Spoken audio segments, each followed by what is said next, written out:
Education Quiz, appreciating the value of an education. Visit poetryunleashed.com. जय हिंद दोस्तों, हम लोगों ने पार्ट 1 में कॉन्स्टिट्यूशंस पढ़े थे, कुछ टॉपिक्स पढ़े थे। आज हम लोग पार्ट 2 में कॉन्स्टिट्यूशंस को थोड़ा डीपली पढ़ेंगे। ठीक है, चलिए आइए आपके साथ स्टार्ट करते हैं बिना टाइम वेस्ट किए हुए। ठीक है, चलिए पहला हम लोग देखते हैं क्वेश्चन। आज का जो क्वेश्चंस है और हम लोग जो टॉपिक्स आज पढ़ेंगे वो हम देखते हैं, how was the Indian constitution made. ठीक है, ये जब क्वेश्चंस हम सुनते हैं तो पहली बात तो कॉन्स्टिट्यूशन जब हमारा बना गया तो उस टाइम में कॉन्स्टिट्यूशन असेंबली का नींव रखा गया, क्योंकि कॉन्स्टिट्यूशन असेंबली रहेगा तभी तो हमारे पास कॉन्स्टिट्यूशन बनने की प्रोसेस चालू हुए थे ना। तो अभी हम देखते हैं कि कॉन्स्टिट्यूशन असेंबली का जो फर्स्ट मीटिंग है वो 9 दिसंबर 1946 को रखा गया। 9 दिसंबर 1946 को फर्स्ट मीटिंग किया गया था कॉन्स्टिट्यूशन असेंबली का, और उस समय इंडिया अनडिवाइडेड था, यानी इंडिया का डिवाइड नहीं हुआ था। ठीक है, उस समय। और उस वक्त जो है हमारे मतलब उस टाइम में 9 दिसंबर को जब फर्स्ट मीटिंग किया गया तो हमारे टेम्पोररी प्रेसिडेंट डॉक्टर सच्चिदानंद सिन्हा, उन्हें टेम्पोररी प्रेसिडेंट बनाया गया। ठीक है, उसके बाद जो है रीसेंबल्ड, जब कॉन्स्टिट्यूशन असेंबली का रीसेंबल्ड किया गया ना, मतलब क्या किया गया कि पहला जब मीटिंग किया गया 9 दिसंबर को किया गया, फिर दूसरा जब मीटिंग किया गया तो वो किया गया आपका जब इंडिया डिवाइडेड हो चुका था, यानी डिवाइड की थ्योरी आ चुकी थी, यानी 14 दिसंबर को 14 अगस्त को। कब? 14 अगस्त 1947, यानी 14 अगस्त 1947 को सेकंड आप देखेंगे कि आपका रीसेंबल्ड जो किया गया कॉन्स्टिट्यूशन असेंबली का उस टाइम में किया गया जब इंडिया डिवाइडेड, माने उस टाइम में, उसी टाइम में 12 बजे रात को, यानी आप देखते हो कि 14 अगस्त का ही 12 बजे रात, 12 बजे के टाइम, 12 बजे से पहले जो है वो पाकिस्तान आज़ाद हो चुका था। अब 12 बजे के बाद जो है वो इंडिया आज़ाद हो चुका था। ठीक है, तो उस टाइम में कॉन्स्टिट्यूशन असेंबली का मीटिंग्स बैठाया गया। ठीक है, तो उस समय जो है टेम्पोररी, आपको पता है कि उसके बाद डॉक्टर राजेंद्र प्रसाद जो है उनको प्रेसिडेंट बनाया गया था। ठीक है, तो अब यहाँ पे देखिए, अब जब कॉन्स्टिट्यूशन असेंबली का उस टाइम में जब मेंबर्स वहाँ पे चूज किया गया, मेंबर अब चूज किया गया, मैंने अब कॉन्स्टिट्यूशन असेंबली तो बन चुका है, अब उसके बाद वहां पे मेंबर रखे गए। ठीक है, मेंबर को चूज कैसे करेंगे, मेंबर को इलेक्ट कैसे करेंगे? उस टाइम में इनडायरेक्ट इलेक्शन, मतलब उस समय इलेक्शंस की जो प्रोसेस थी वो indirect elections by the members of provisional legislative assembly, यानी उस समय प्रोविजनल, हमारा जो देश था प्रोविजनल में मतलब अलग अलग क्षेत्रों में बटा हुआ था। ठीक है, तो उस टाइम में हमारे जो मेंबर्स का चूज किया गया वो इनडायरेक्ट इलेक्शंस के तहत हुआ था। और उसके बाद मेंबर, जो भी मेंबर और मेंबर को चूज किया गया प्रोविजनल लेजिस्लेटिव असेंबली के तहत। ठीक है, और उसके बाद इस्टेब्लिश, अगर कॉन्स्टिट्यूशंस के इस्टेब्लिश देखेंगे आप तो गवर्नमेंट ऑफ इंडिया एक्ट 1935 के अनुसार किया गया है, क्योंकि हमारे कॉन्स्टिट्यूशन जो है ना, गवर्नमेंट ऑफ इंडिया एक्ट 1935 के बहुत सारे संविधान में मिलते हैं जो हम लेते हैं, और अभी भी गवर्नमेंट ऑफ इंडिया एक्ट 1935 के बहुत सारे चीजें जो संविधान में हम पढ़ते हैं। ठीक है, दूसरी बात कि उसके बाद कंपोज, जब कॉन्स्टिट्यूशन बनाया गया तो ये जो उस टाइम प्लान लाए गए, यानी 1946 के टाइम में जो प्लान आया था, तो उस टाइम में कैबिनेट मिशन प्लान को लेके आया गया था। ठीक है, कैबिनेट मिशन प्लान को लेके आया गया। अब देखिए यहाँ पे एक बात आप समझने की कोशिश करिए कि जब ये प्लान लाया गया था ना, कैबिनेट मिशन प्लान लेके आया गया था, तो उस टाइम में उसमें बहुत सारे बात थे, यानी अकॉर्डिंग टू द प्लान। अगर हम प्लान के बात करें तो ब्रिटिश का तो एक ही काम था कि फूट डालो और राज करो वाली नीति चलते थे। ठीक है, तो जब ये प्लान लेके आए तो ब्रिटिश ने सोचा कि भाई हम अपने अनुसार जो है क्या करेंगे, कॉन्स्टिट्यूशन को बनाएंगे ताकि हम भारत में, बाद में भारत जब ये संभाल ना पाए तो फिर हम राज करेंगे। तो ये चीजें ब्रिटिश सोच रहे थे। तो उस टाइम में, उस समय कैबिनेट मिशन प्लान के तहत अकॉर्डिंग उस समय जो प्लान लेके आया गया था कि हमको संविधान बनाना है और किस तरीके से बनाना है, उसमें बोला गया था each provision and princely state allot. उस समय जितने भी प्रोविजनल थे, जो इस प्रोविजनल थे और जो भी प्रिंसली स्टेट थे, उनमें सीट अलॉट किया गया, वो उस प्लान में रखा गया। प्लान में वो अलॉट किया गया कि भाई प्रोविजनल से भी सीट रहेगा और आपका प्रिंसली स्टेट से भी सीट रहेगा, ठीक है।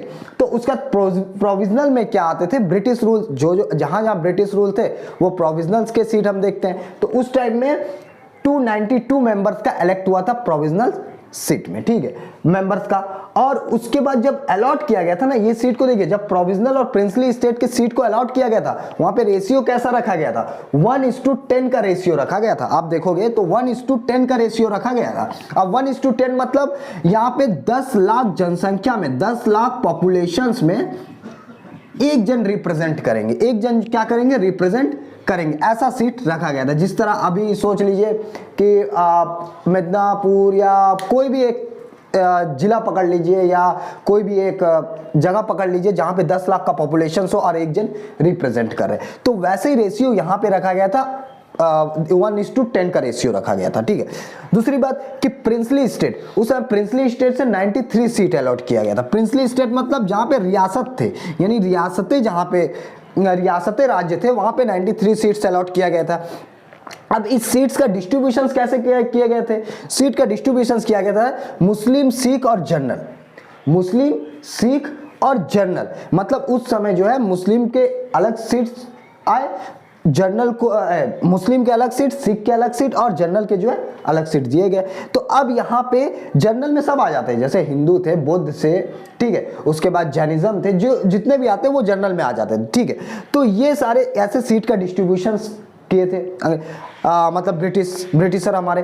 और उस समय जो प्रोसेस चलाया गया था ना, मतलब इलेक्शंस के जो प्रोसेस थे वो थे आपका proportional representative single transferable vote system, यानी PRSTV, यानी proportional representative single transferable vote system. इसमें क्या होता है, जैसे इसमें क्या है, जिसमें मेजोरिटी आ चुका है, मतलब अब जैसे यहाँ पे 3 जन है, 1 2 3, अब यहाँ 3 जन है, तो क्या करेंगे, यहाँ पे एक जन जो वोट इसको वोट दिया गया, फिर इससे सोच लीजिए इसका वोट कम आया और इससे थोड़ा ज्यादा इनका वोट आ गया, फिर इससे ज्यादा इनका वोट आ गया, तो इनका जो वोट आया है ना, जो यहाँ पे ज्यादा वोट लेके आ गया वो क्या करेगा, यहाँ पे जीत जाते थे। ऐसे proportional representative single transferable vote system यहाँ पे रखा गया था, ठीक है।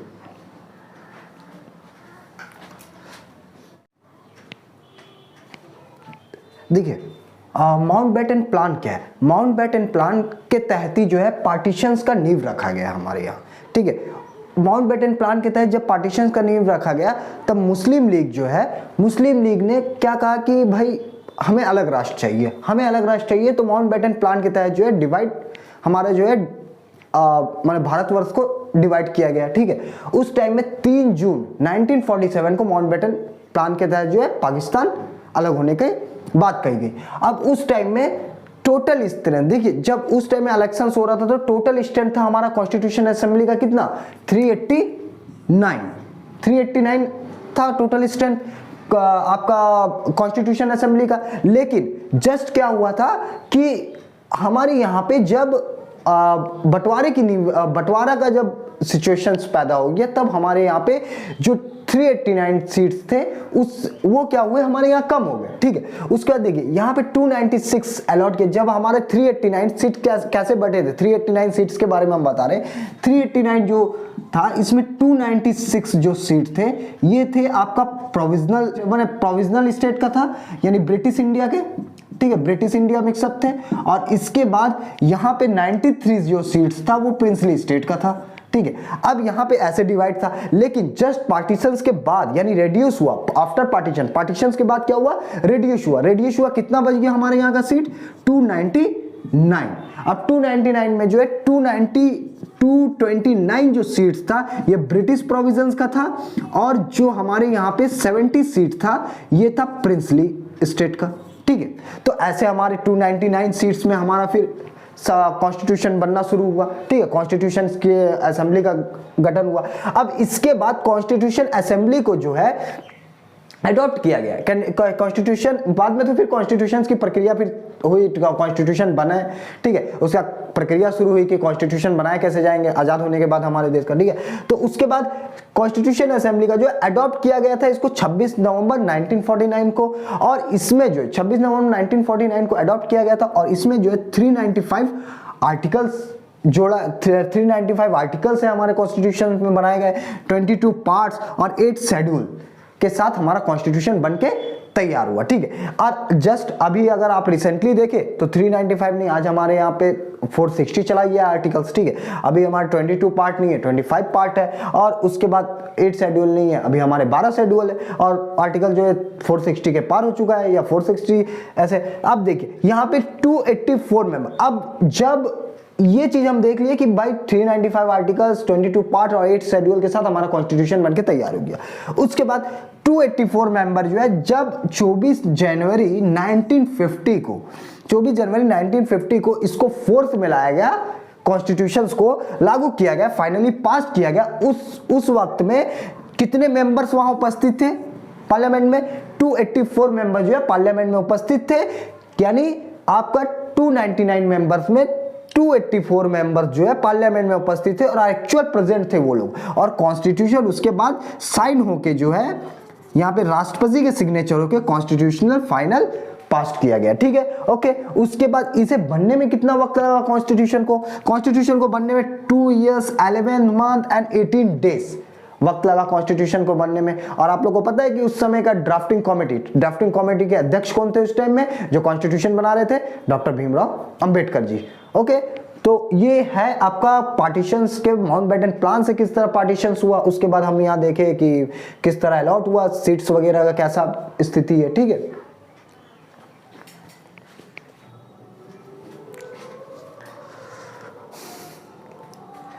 चलिए अब आते हैं हम लोग विचार विमर्श। अब उस समय जो है था ना कि कॉन्स्टिट्यूशन असेंबली में ना बहुत सारे डिसएग्रीमेंट्स हो रहे थे। मतलब क्या हो रहे थे कि एक दूसरे से सहमत नहीं थे, फिर भी हमें कॉन्स्टिट्यूशन बनाना है हमारा देश का। ठीक है, तो इस टाइम में क्या हुआ था, एक तो देखिए इस टाइम में डिसएग्रीमेंट थे, इंडिया अडॉप्ट। अब उस समय किस पे डिसएग्रीमेंट चल रहा था? जैसे इंडिया अडॉप्ट क्या करे, सेंट्रलाइजेशन से अडॉप्ट करे या डिसेंट्रलाइजेशन अडॉप्ट करे। ठीक है, इस पे बहुत सारे विचार विमर्श चल रहे थे। दूसरी चीजें है relation between state and central, और स्टेट और सेंट्रल का रिलेशंस किस तरीके से होगा, इस पे बहुत ज्यादा डिबेट चल रहा था उस टाइम में।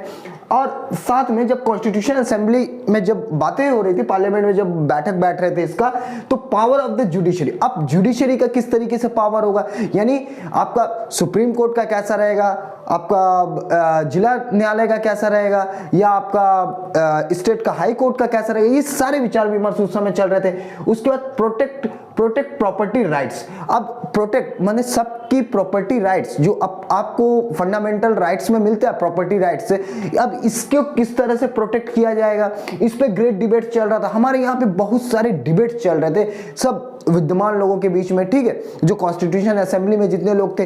दूसरी बात है विदाउट, सिर्फ एक ही चीज था जो बिना एनी डिबेट्स, कोई भी डिबेट्स नहीं हुआ और वो पास हो गया था। वो जैसे क्या पास हुए थे, जैसे कौन से यूनिवर्सल सफरेज यानी मताधिकार यानी वोट देने का अधिकार, ये जो है बिना डिबेट्स के तहत जो है ये उस टाइम में पास हो चुका था। ठीक है, वो बिल पास किया गया था, यानी मताधिकार का बिल। देखिए पहले जो है 21 साल थे, अगर आप देखा जाए तो पहले वोट देने का अधिकार 21 साल थे, बाद में जो है 18 इयर्स किया गया। 76 कॉन्स्टिट्यूशनल अमेंडमेंट एक्ट के तहत जो है 18 इयर्स कर दिया गया बाद में। ठीक है, अभी रिसेंटली हुआ है, 21 साल जो है पहले थे। ठीक है, उसके बाद जो है 86 अमेंडमेंट में 18 साल कर दिया गया। उसके बाद देखिए प्रोड्यूसर, अब आते हैं कॉन्स्टिट्यूशन के, हम इसमें प्रोसीड्यूर्स में देखिए अब कॉन्स्टिट्यूशन बना कैसे, जिसमें अब उस समय क्या हुआ था, 8 मेजर कम्युनिटीज जो डिफरेंट सब्जेक्ट्स पे काम कर रहे थे, सारे के सारे जब कॉन्स्टिट्यूशन बन रहे थे डिफरेंट सब्जेक्ट्स में 8 मेजर कम्युनिटी, बहुत बड़े कम्युनिटी जो है ये डिफरेंट सब्जेक्ट्स में काम कर रहे थे। जैसे जवाहरलाल नेहरू और आपका जवाहरलाल नेहरू हो गया, सरदार वल्लभ भाई पटेल हो गया, राजेंद्र प्रसाद हो गया, BR अम्बेडकर हो गया, ये चेयरपर्सन थे, ये अध्यक्षता कर रहे थे हर कमेटीज का।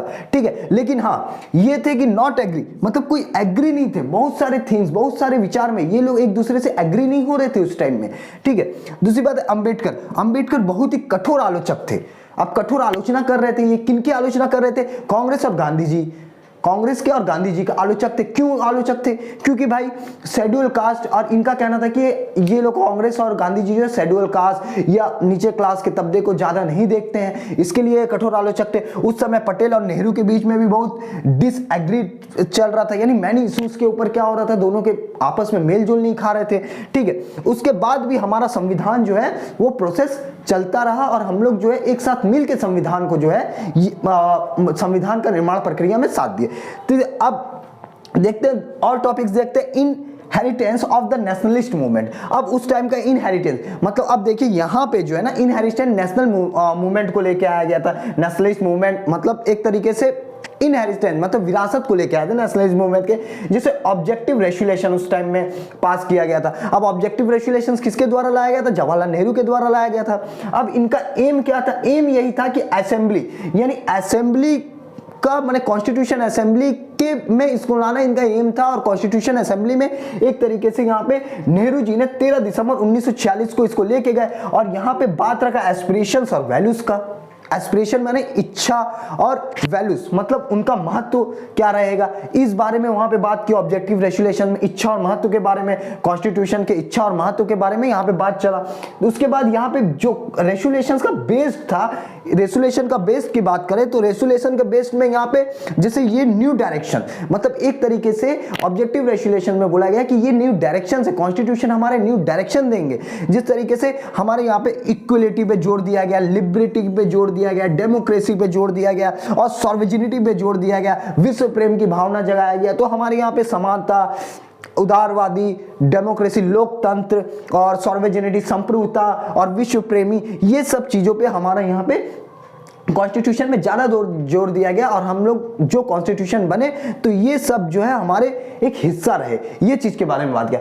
उसके बाद हम देखते हैं ऑल पीपल गारंटेड। अब यहाँ पे जितने भी पीपल थे उनको गारंटी दिए गए कॉन्स्टिट्यूशन के तहत।